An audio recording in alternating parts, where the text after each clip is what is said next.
Thanks for joining us here on WFA Plus. I'm Chris Sadeghi, and we are going to take you inside the hearing, the bond hearing for Karmelo Anthony that happened on Monday morning. There's a lot of public interest on this case. There were no cameras allowed inside the courtroom. So joining me are Jobin, Panicker, and Brittani Moncrease. The three of us were inside that courtroom, and we're here to really take you through what was said, what you were not able to see and hear because of the ban on cameras. We are going to take you from before the hearing to everything that happened during, and then everything that happened after, and then we have the raw interviews with the DA, the defense attorney, and also the NAACP. I want to start before the hearing. Jobin, you cover Collin County a lot. You've covered a lot of cases at that courthouse. Can you compare the security detail for yesterday's hearing compared to others that you've covered? So I've been covering Collin County for 12 years, covered some high-profile cases in Collin County, now court trials in Collin County. We had the Grace Ford murder case, toddler who was killed. We had Christina Morris, first missing, then later found dead, that murder case. And then the Billy Shamirmir case, that also had some Collin County connections as well. So this was a bond hearing, and normally bond hearings happen within minutes. And it's usually a stack of papers, and the judge goes through them and says, you know, bond approved for this amount, and they go through a lot of them all on Monday, and they happen, like I said, within minutes. This was not the case, right? We had a setup, we had a media plan. They had a plan for all the media to get there early. There was security. There were 8 to 10 officers, 8 to 10 deputies from the Collin County Sheriff's Department. There we had to go through 2 sets of metal detectors to get into this bond hearing, very unlike what I'd normally see. Yeah, and Brittani, the two families, the Metcalf family and the Anthony family, one thing I observed is the deputies that were there that Jobin mentioned, they had a plan to make sure the families were on different sides of the courtroom, and also leaving the courtroom when it was done, one went after the other to prevent any kind of conflict. Absolutely, they had pretty much what seemed like a pretty strict schedule. Even when we were waiting in the lobby area right outside the courtroom, we saw Anthony's family be escorted into a side room, and around 8:30 is when they decided to let media in, and then at exactly like 8:40, that's when the family started to go in. And even when we went into the courtroom, we were filed in one by one, and they made sure each seat was filled, media in the back.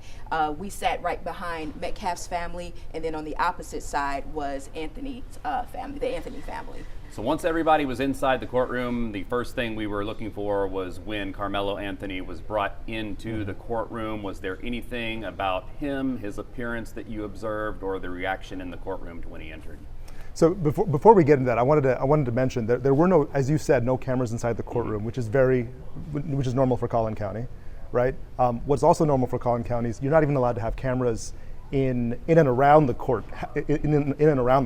So the only place where you could have cameras was in the lobby. So all of the photographers were out in the lobby, the reporters were out near the courtroom. So we all get escorted in, and there's always this it gets really quiet as soon as the defendant walks in, and in this case it's Karmelo Anthony, a 17-year-old kid, and he's in a yellow jumpsuit. He's handcuffed, and he's walking in, and it gets really quiet because the families are set. Families are on opposite sides of the courtroom. The media is in the back, and it gets really quiet as soon as he walks in, and then he looks straight at the dais. Yeah, Brittani, did you observe any emotion or movement or action? From my vantage point, it looked like for pretty much the duration of the hearing, he was pretty stoic, staring straight forward. Absolutely, the whole time, just straightforward. We didn't see him turn to his family, the other family, nothing at all. One thing that we did notice, though, was Austin Metcalf. His mother immediately, before the hearing even began, you can see her kind of hunched over and someone there kind of comforting her.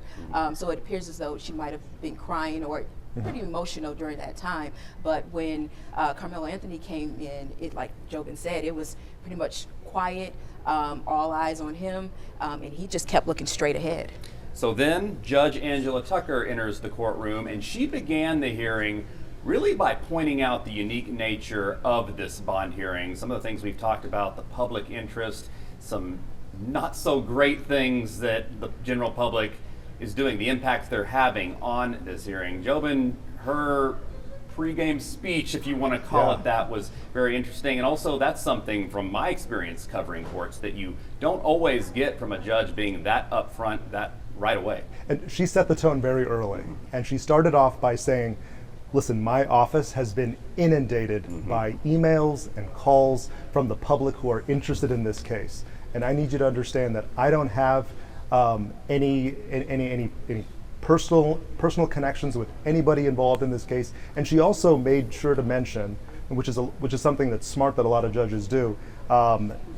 She mentions that, one, I don't have any connection, and also I've been randomly assigned for this bond hearing, which is the way Collin County, and I'm assuming a lot of counties do it. Judge Angela Tucker, who has been there for close to, I think, 14, she's been there since 2012 in the 199th. Okay, so she's very seasoned. She knows what she's doing. She says, I was randomly assigned this bond hearing. It's very likely when they go through the cycle of judges, it's the administrative judge of Collin County who decides who the next judge is to take on the next matter. It's very likely she may not get the trial if it goes to trial, or any of the pretrial stuff that happens. So she made it very upfront that I was randomly assigned this bond hearing. And part of that transparency, I don't know if it was what you were about to mention, Brittani, but she made clear that the Metcalf family divorce proceedings, yes, she was very upfront about that she did not know, the Metcalfs at the time didn't even know that this was going to be her case. I think she said just last week she learned. Yes. So she got it all out there on the table because she does want to head off any ideas of conspiracy or anything that the public might read into it as being any kind of conflict. Absolutely. She said she just learned that she was assigned to the case last Monday. And as Jobin said, she went through the whole process of how judges are assigned to the cases. And as you mentioned, she talked about the Metcalf's family, the divorce that Austin Metcalf's family went through back in 2016, and she mentioned how she had no direct connection with that hearing, with that proceeding, and how it was actually handled in auxiliary court. So she laid it all out, no conflicts of interest, and even when it was time to talk about those who might be coming to the stand or speaking, she went through those, she looked through those names, and also made a note to say, hey, I know no one, I have no connection, never had any contact with anyone that has been listed before us in the court.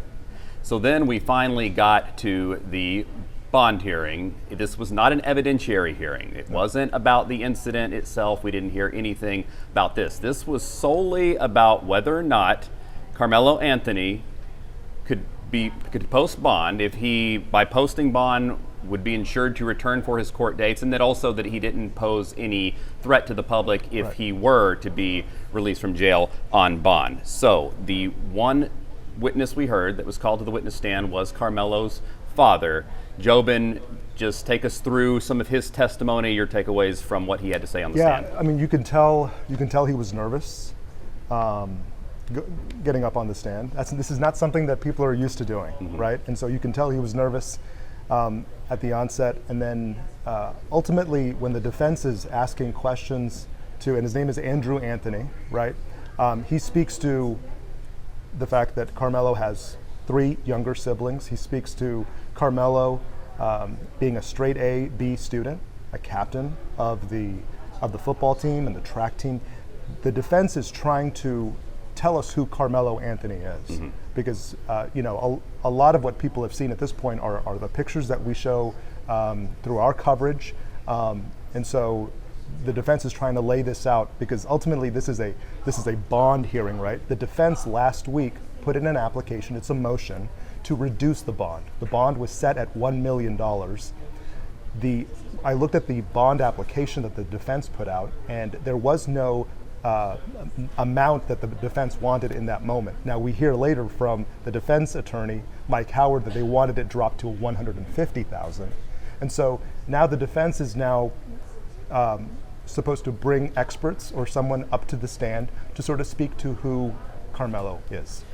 And part of his testimony, in addition to who his son is and his background, was this family's ability to pay the bond, which Andrew Anthony mentioned that he's had to take a leave from work since this happened. That's obviously income that his family doesn't have. Brittani, what was your takeaway from him explaining kind of his family's situation since this happened. Right. Andrew Anthony actually talked about, how he is the sole, breadwinner of the family. His wife, he said, is a stay-at-home mom. As you mentioned, there's a family with 4 children. Karmelo being the oldest, and so that leave of absence, he said during that period he's not receiving any income while he takes this leave. And the main reason for taking it, of course, with everything going on with the entire situation, but also his family, he says, has received lots of threats, and out of safety, they're probably going to have to move to a new home. And so when you factor in those different costs, his argument was, we can't afford to pay this bond.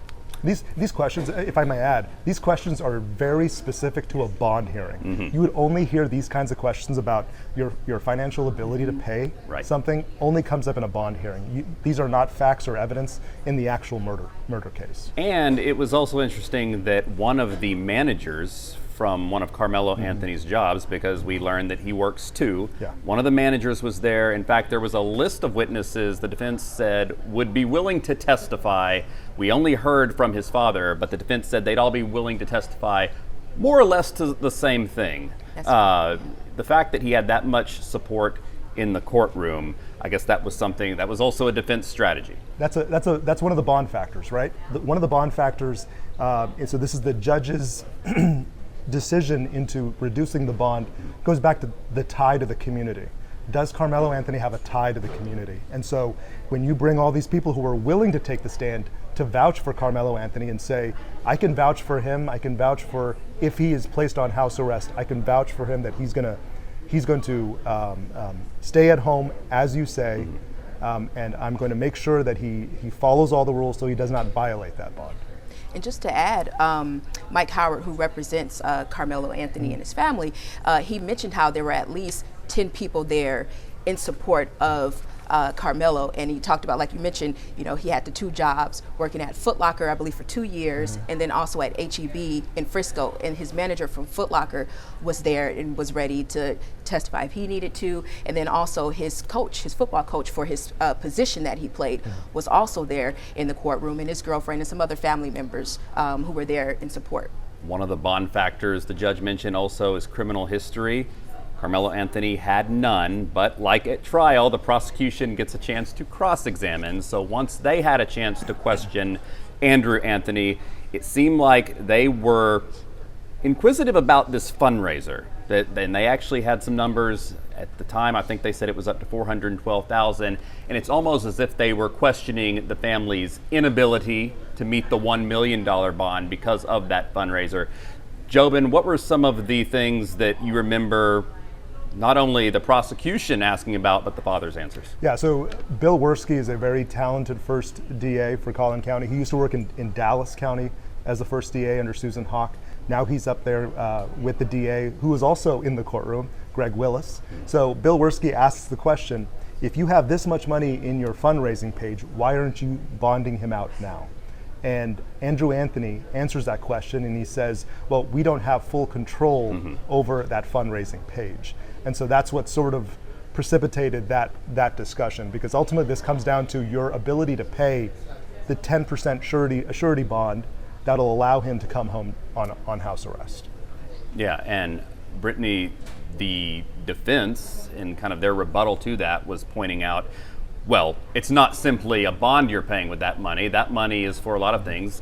As we just mentioned, the father not being able to work. They mentioned that they're going to have to pay for their own investigators as they try to get information and evidence about the incident, what happened. So the defense team, it's not cheap by any means, and that was something that it seemed like the defense was trying to hammer home. The prosecution really inquisitive about that fundraiser, though, and also the access the family had to it. Absolutely, and one of the points that Mike Howard, the defense attorney, brought up was there is that 10% rule of the bond where you only pay 10% of what that bond is. But his argument was that when you have cases that are of high profile as this, sometimes bondsmen can increase that cost. So that 10% rule may even be more than that. And that was part of the argument that Mike Howard was making as well when Andrew Anthony was on the stand. Yeah. Any other observations from Andrew Anthony's testimony, something we may not have mentioned yet, something that stuck out? Because it was about a 90-minute hearing altogether. It was not as quick as maybe some other bond hearings. Just anything else from the testimony or from the two sides that you remember that sticks out, Joe? Well, I mean, I did notice that the prosecution or the state did mention, listen, he's never been convicted of another crime, but there was an altercation that occurred on campus. And it happened in February. February 6th, I believe, was the date. Yeah. And so that was interesting that came up in this bond hearing, I think. And they did not provide any details. No. They mentioned that something had happened at school, but Brittani, it just kind of hung there. We didn't get any more information on that. Right. Andrew, Karmelo Anthony's dad, he mentioned that law enforcement wasn't involved in that particular altercation. Again, we don't know what that altercation was, who it involved, but he did mention that law enforcement wasn't involved in that. And another thing that stood out too with the prosecution, the DA's office actually presented documents from the previous representation that Karmelo Anthony had, and that document was asking about, had a line in there about the Give, Send, Go, referring back to the GoFundMe and ways that people were donating. And he had Andrew Anthony basically initial the amounts and the change in the amounts. He said the goal was changed to $500,000 to be raised, and that's when we learned that currently it stands over $400,000, and on each change he had Andrew Anthony initial that change had happened. Yeah, so we got a little bit of taste of how these fundraisers work and just how much access the family has right away. It doesn't sound like, at least from Andrew Anthony's testimony, that it's something where they can just go to the ATM right away and withdraw money. There's a process with these online fundraisers. Okay, so the judge's ruling, we know that she lowered the bond from $1 million to $250,000. Jobin, you already mentioned that the defense team was actually asking for it to be $150,000. So she goes a little bit more than halfway to them. Still not exactly what they wanted. But again, before making her ruling, she made clear that this was not any kind of statement on guilt or innocence. We are strictly talking about bond. And she mentions the bond factors. Those bond factors are important to recognize. Age of the defendant, U.S. citizenship, whether this person has committed a crime in the past, and also the tie to the community. Right, that question kept coming up, and so also what's interesting is with these bond hearings, the judge has to weigh several things on top of the factors. A bond ultimately is put on someone because you don't want somebody sitting in jail the entire time until they go to trial. You want to give them the opportunity to somewhat live a normal life, right, until their trial happens. So this is to ensure, one, the public safety, but also ensure compliance with a court order. You should be coming to court as you're told, when you're told, if your trial happens. And so the judge wanted to make it very clear what this bond hearing was really about. Yeah, and I saw some of the comments online saying that, why are they setting him free? The conditions of the bond, I wouldn't necessarily say he's totally free. He's under house arrest. He does have an ankle monitor, and anytime he leaves the house, he has to get the court's permission. Yeah. So Brittani, there's a lot of conditions on this release. Absolutely, and he also has to report to the court every Friday, and the judge made it clear, if you violate any of these restrictions, then she was going to put him back in jail. And any time that he meets with his lawyer, that all has to be approved ahead of time by the court. They have to be aware of his whereabouts at all times, and an adult has to be with him at all times as well. And something else that Judge Tucker, Angela Tucker, mentioned, because we heard the DA's office say that the bond should impact the quality of life lost. That was the argument that came from the DA's office. And Judge Tucker, before she gave her ruling, she stated that she disagreed because she said that, one, that's not the law, and she also mentioned that there's no replacement for a life loss, and that also went behind some of her decision. That was the state's argument, right? Like, the bond amount should reflect the loss of life, and she shut that down very quickly. She's like, that is not a bond factor.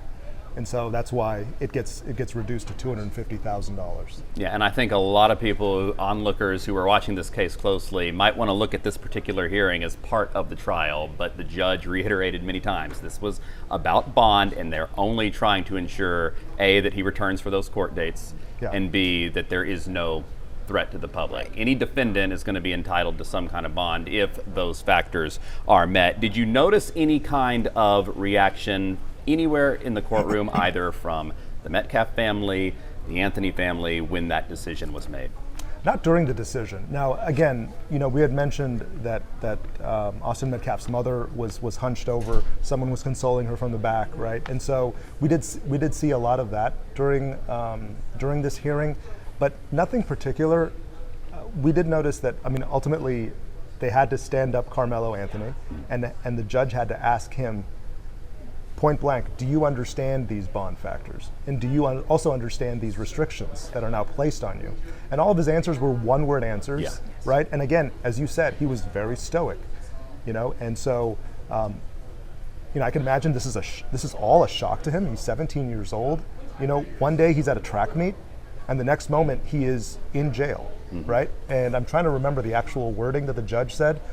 You can either be in a box, or you can stay at home. Basically, you can be in a box here, or you can stay at home. That was, I think, what she said, or the gist of it. Certainly, it's not one of those situations where he's going to return to the life he had before this incident. In fact, going back to what you were saying about the one-word answers, I believe the only words Karmelo Anthony spoke during the entire hearing was when he said his name to identify himself, and then everything after that was yes.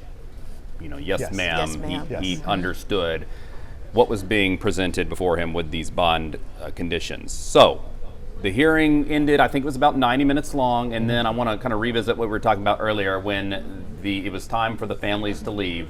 The deputies, going back to that security, they had a plan to get everyone out without any kind of conflicts passing by. They wanted to make sure that these families had enough safety and distance between them.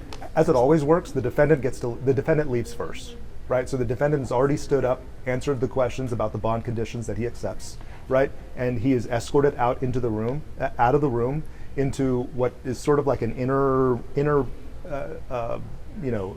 cell that Collin County courthouse has, and so he'll move into there. And I was expecting him to sort of look over at family. He didn't do that. He walked straight into the room with a deputy behind him, right? They closed the door. That's when the bailiff of that court announces, this is how we're going to do this. This is how we're going to do this process. It was very regimented, right? And it started with the families leaving first, right? Yes, the families leaving first. I believe Anthony's family left first, and then Metcalf's family filed out after, and then media left right after that. And the other thing too is, during the hearing when the judge gave her ruling, you didn't hear no sigh of relief. It was just quiet, And that's how it was too. Also, leaving out and we were escorted out. You didn't hear it. There was no conversation between either side or anything like that. It was and despite a lot of the outside noise that we've been hearing on this case, there was no contention at all between these families, right? And so they had the Anthony family escorted out. They waited about a minute or two, and then they had the Metcalf family leave. And then the Metcalf family, we believe, went downstairs. They probably all convened in a room. The Anthony family probably all convened in a room. And then they had the media come out. Yeah, and let's paint the scene of the courtroom itself. It's not a huge courtroom, at least not seating-wise. Would you say there's about 50 seats or so, and every seat was full? There was limited space for the media. I know some media members who were not able to get inside who wanted to be there. But this is not a big courtroom by any means. It'll be interesting to see that if this case does go to trial, if seating is expanded given the interest in this case. But this is a tiny courtroom and not a lot of space for onlookers. That's right. We were kind of like shoulder to shoulder. Yeah, we were. In there. If this goes to trial, there are much larger rooms in the Collin County Courthouse that can seat up to 80 to 100 people. But no, this sat about 50 people, and as I understand, there was one defense attorney who I know in Collin County who was trying to get in just to witness some of this stuff. Again, no cameras inside, so you really want to sort of see how things play out. And he was not allowed in.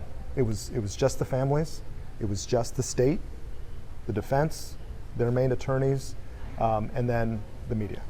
It'll be interesting to see if it does reach that point. And Brittani, you mentioned it about if this case does go to trial, it could be a totally different judge, totally different courtroom. So that's something we will be watching. So now after the hearing's over, everybody's left the courtroom. We're going to get to the interviews here in just a second, but could y'all tell me, I went outside to do a live shot, what happened in those immediate moments after the hearing ended? Well, immediately following after, the media kind of came together in the lobby area, but we were waiting to see which attorneys would come out, who would be able to speak with us. And then we didn't see Karmelo Anthony's parents leave. We saw them when they came in to the courtroom earlier that morning, but we didn't see them when they left. So we're not entirely sure when they left or if they came out of a different interest or waited a while, but we didn't see them come out. And then first who came out was Mike Howard, and I know you had a chance to go over and interview with him. It's always a massive scrum. Like as soon as the hearing ends, right, and you're hoping the DA talks. The DA normally does not talk because he doesn't even have the case yet. Greg Willis, who is the district attorney for Collin County, said, "I don't have the case, so I don't have a whole lot to say," is the first thing he said. So he walks up, and then there's about, I'd say 10 to 12 cameras there, and we're hoping for him to have some insight on how he feels about this bond being reduced. And he said point blank, I don't have the case yet. We're still waiting on the case from Frisco Police. So the Frisco Police Department files the report, and then the Collin County DA executes that report and creates the charges, right? Files the charges, right? And so and then he says we don't have the case yet. When I talked with the DA last week, he said we're hoping to have it within the next couple weeks. He's going to be patient. These are things that need to be thorough. Frisco Police Department is also going to want to be thorough about this, and so that's what he mentioned in the 1 or 2 minutes that he talked with the media. Yeah, and defense attorney Mike Howard, who just took lead counsel over the weekend, I believe Friday is when he took over that role as lead counsel for the defense team. He came out. I was out there. I saw everybody scrummed around him. Jobin, as you mentioned, it can be a scrum, a lot of cameras. We have his interview that I want to listen to right now, and we'll discuss after we listen to his comments. Self-defense is a protection that applies to each and every one of us. There are two sides to every story, and Karmelo is a 17-year-old kid and an excellent student. He is the captain of his track team. He is the captain of his football team. And prior to this, what was on his mind was what college he was going to go to. This is a tragedy all the way around for both families. Rushing to judgment, trial by public perception and trial by media is not how we ensure justice is done. We are confident that after a full investigation, that the truth will come out. Thank you. Mike, you took umbrage with the state's assessment that this was simple and brutal. Why so? Well, the fact of the matter is, like I said, there's two sides to every story, and we've only heard one side. In any criminal case, the police investigate, and the defense is always far behind that. And so it is a one-sided investigation to this point, and even that investigation is still ongoing. So to say that it happened this way or that way is just not accurate at this point. All of the facts are going to come out, and that's why our system of justice requires that we keep our minds open and we let the facts come out as they are after a full investigation. Is your client going to be able to make bond and get out today? I anticipate that he will be able to make bond. I can't speak to how quickly that will go. Funds, in the funds that have been raised are are not quick to come out. And then, there's obviously a process to the release process once bond is posted. The big question that a lot of people have is, why was this young man armed on school property? That's an understandable question, but it's not something that, frankly, we're prepared to even go into. This is something that I know the police and the prosecution want to get it right and want to have a full and fair investigation, and so do we. So it would be irresponsible for me or them at this point to start saying, this is what happened, this is why, anything. So I understand that's a big question. It's going to be a big question, and it's something that we will find out, and we ask that the public, as hard as it is, withhold judgment and let both of these families have justice, that let both of these young men, the Metcalf family and the memory of who they've lost, but also Karmelo, have a fair and full justice process. How has he? Your feeling on the reduction of this bond? You feel it's fair? I feel it's fair. Bond, as the judge said, is not supposed to be an instrument of oppression. It's not supposed to keep people in jail. It's not supposed to punish. It's supposed to ensure that a person shows up to court, complies with all conditions, and it's supposed to keep the community safe. So this is a large and substantial bond, and the judge has, I think, rightly imposed reasonable conditions that will ensure both Karmelo and the Anthony family's safety, but also the safety of the community. What was Karmelo's reaction today? He didn't seem very talkative toward you, and how has jail, I guess, been so far for this teenager, and is he on suicide watch or anything like that? I honestly can't speak to Karmelo's reaction because I was so focused on the hearing and what was going on and what the judge was saying. I think we have to all remember Karmelo is a 17-year-old kid who's never been in any sort of trouble before. If you can just put yourself in his shoes, this is a scary, bewildering process, and I can't even imagine what was going through his head, just as I'm sure I can't imagine what was going through the heads of the Metcalf family. So this is something that is new to all of them and incredibly trying. So for people who want to know, why were you selected? I mean, what is your experience? I mean, you had to be really good. I can't speak as to why I was selected. In any case, it's important to have an attorney that you connect with, that you feel has the right amount of experience and the right investment in the case. And I'm not speaking to anybody else. I just know that that's important in any case. Okay. Just how unsafe does this family feel? You mentioned it multiple times. Yeah, I mean, look, I'm not going to speak for them at this point, but I think you can imagine the press coverage on this case has been immense, and the online and public reaction has been immense, and unfortunately, as is common in our culture, especially lately, the vitriol and the public reaction one way or the other has been intense, and threats and talk of race war and all kinds of insanity isn't good for, obviously, the Anthony family. It's not good for the Metcalf family. It's not good for the peace and safety of our community. So, I would ask, and I know both sides would ask, that the temperature on this be allowed to come down, that the media, you guys have a job to do, and I understand that, everyone does, but at the same time, we just ask everyone in the public and everywhere to let this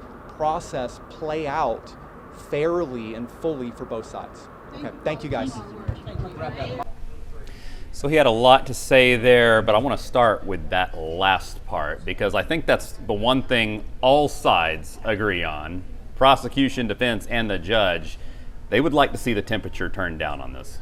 There's been a lot of noise, right, on the periphery, and a lot of it, none of that stuff should affect the criminal justice system, and what ultimately will be happening with Karmelo Anthony. So I think it was important. You're hearing from a very seasoned defense attorney who is wanting to make sure that all of that noise does not affect what is happening with his client. Yeah, and he was asked the question about the knife, and he obviously did not give an answer, which to me, I think he's trying to say there's still a lot of discovery to be made. They're not ready to try this case right now. So if there's people wanting to know those answers about why he had the knife, what transpired, Brittani, there's still a lot of investigating to be done with this case. Absolutely. This is still it's an ongoing investigation. There's a lot that we still don't know that law enforcement that they're trying to work through as well. And so until that information comes in, we saw, like as you mentioned, both sides saying, let this kind of play out, let the facts come in, let the facts speak for itself before this response that we're seeing from the public. And even the judge mentioned that there was a lot of untruths that has been circulating around, and so they want both families to be able to have a fair fair proceeding when it comes to this tragedy that took place, versus having outside opinions influence anything or any judgment in this case. And if I can add one thing, I think it was interesting that defense attorney Mike Howard, at the very first thing that he said, his opening statement to the media, is laying this groundwork for self-defense, right? He said that right off the bat. And that has been sort of a narrative that has been said over the last couple of weeks, and he illustrated it here in the very opening comment to media. Yeah, so we heard from defense attorney Mike Howard. We also heard from the Collin County District Attorney Greg Willis. Let's take a listen to what he had to say. What's important is what's next. Frisco PD will be finishing up their investigation. They will submit the case to my office. We will review it and ultimately present it to a grand jury. And so that's what's next. It's pretty much all I can say right now. We do our speaking as far as the facts go in the courtroom. Many of you were in there, so you understand what was said. But this is a terrible tragedy for our entire, not just Frisco, but Collin County community. One family has suffered a permanent loss. It's the most unnatural thing for a parent to lose their child. It's permanent, it's profound, it's certainly premature, and it's the hardest thing that I think a human being can go through, is to lose their child. The Anthony family has had a different kind of loss, but a loss nonetheless. But the judge has made her call, and we look forward to continuing the process and looking forward to reviewing all the facts of the case that Frisco PD is coming up with and present it to a grand jury. What we're concerned about as prosecutors is justice, truth, and accountability. And so we will go where the facts lead us. Thank you so much. Could you speak about the security and the vitriol and just the safety even for the judge and your officer? Well, this has definitely rocked our entire community. And so it has struck a nerve in the community, and it's hard for everybody to be level-headed at a time like this. So that's where we come in. It's our job to be level-headed, to be fact-based, and to follow the truth wherever it leads. Thank you so much. And what is your So maybe not as much to say as defense attorney Mike Howard, but a lot of the same sentiment. They're going to follow the law. They're going to try to stay level-headed, and that goes back to what I was saying, speaking to just everybody take a breath and let's get this right one way or the other. Absolutely. And one thing you mentioned was, how this has rocked the entire community. And there's other people that may not be in the Frisco community that's also watching. We even saw a woman who traveled 3 hours just to be there. And when we asked her why, she said she just wanted to see a fair process. She wanted to see how everything played out. So this has really gained a lot of eyes and attention from people all over. Greg Willis is a very seasoned district attorney as well. So he knows what he's doing, and you can tell he's very careful with his words, because he has to be careful. You don't want an administrative judge saying, well, after what you've said, I don't know if we can have this trial, if it goes to trial, in Collin County. And so he was very smart about the words he was using. When we talked with Greg Willis last week, I asked him, what are you going to do to make sure that this case stays in Collin County? He says everything. This crime happened in Collin County. The people of Collin County should have a say in it. And so He's going to be careful at the end of a bond hearing, where we're not even talking about the facts or the evidence of a case at all, to discuss, where the next step is. And the next step is really making sure that they get the case. They have not gotten the case yet. It's still with Frisco Police. And we're going to get to those next steps in just a moment, but I want to ask you guys about the moment Karmelo Anthony was able to make that bond and walked from the jail. He was in a suit, not the jumpsuit that we saw him in the courtroom. I believe both of you were still there at the time. I think this was around the 4 o'clock hour. Just what was that atmosphere like when he was able to walk from the jail, get in a car, and go home? A source with the Collin County Sheriff's Department did tell me that, from the time someone comes in and posts bond and allows for Karmelo Anthony to come out, it'll take about, on a good day, about 2 hours. But because of all the bond conditions that are here, we have the ankle monitoring, you got to figure out GPS, you got to figure out all those things. That's going to take some time. You got to contact all the people that, the family has claimed would vouch for Karmelo. Those people all have to be written down. So that takes about 4 to 5 hours. So right at 4 o'clock, we do our live shot. And I think just after 4 o'clock, it was probably about 4:10, 4:15, an SUV pulls up, and we know that, Karmelo Anthony is about to come out. And we got word from the source that, hey, this is about to happen in the next 10, 20 minutes here. So we all just waited just outside the jail. The way the Collin County Sheriff's Department is sort of set up, you have the Sheriff's Department on one side, and then you have the jail really just opposite it. And so those two doors are now facing each other. So you had a whole line of cameras placed right in front of the jail door, because that is the only way he can come out. And so when he came out, there was a mad rush of people heading out there, and then we knew at some point something was going to happen. That's right. And Brittani, from what I could tell, I was not there, but I saw the video. It looked like reporters were yelling questions, but no answer from Karmelo Anthony. I'm sure his attorney told him not to. That would seem a wise thing for an attorney to advise a client. Yeah, we actually saw some of the family members that were in the courtroom were also out there waiting for him to come out. Some had their phones out, some wore shirts, what it appears to have his picture on the front. And there were some other people that were kind of out in the parking lot too, also waiting.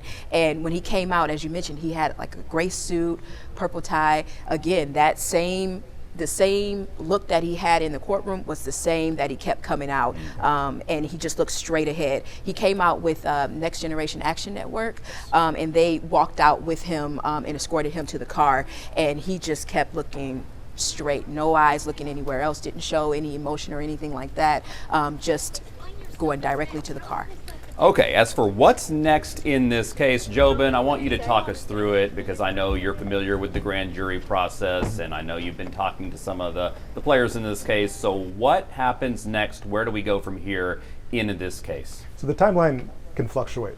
A lot can depend on availability of court services, availability of judges. Ultimately, there'll be a grand jury that will either no bill Karmelo Anthony or offer to indict Karmelo Anthony. Now, this could happen, we're being told, possibly over the next 3 months, is what a source is telling me. Over the next, this is going to be a high priority case. This is not something that's going to be placed on the back burner. I'm assuming the DA is going to want to, as soon as he gets the case from the Frisco Police Department, will move pretty quickly to get this in front of a grand jury, and then that grand jury will ultimately make a decision. And that is, again, this is all, the word is a shroud of secrecy. I mean, a grand jury has always been that way. And so we're being told this will take several months, so we may be looking into June, July before we have possibly a grand jury decision. Yeah, and we want to make clear, you mentioned it there, that's the way grand juries operate. It's not something that's out in the open. It's always behind closed doors. We don't necessarily know the time frame of when they're meeting or what cases they're hearing. And we have to understand, I think that the terminology is you can indict a ham sandwich, right? The burden is not nearly as high to indict someone. Right. The question becomes, is there enough here to put this person on trial? And are the charges reflective of, is there enough information here to reflect the charges that have been cast on this person? Right. An indictment is not a conviction. It is not. A bond, being released on bond, is not setting a someone statement free. on guilt or innocence. Yeah. So this is the process. This is the way it works, and we are definitely going to be following this case. We wanted to explain to our viewers, since we know there is a lot of public interest, how this system is working, making sure that the system's working the way it's supposed to work, and explaining what happened in that hearing, since obviously cameras could not be inside. But we have the full interviews that you just saw that you can watch anytime on WFA Plus. Also interviews with the Metcalf family. We talked to them shortly after his death. So all of that can be seen on WFA Plus. Thank you for joining us. Thank you, Jobin Panicker and Brittani Moncrease. We are going to follow this case very closely, keep you up to date on any developments. Thank you for joining us.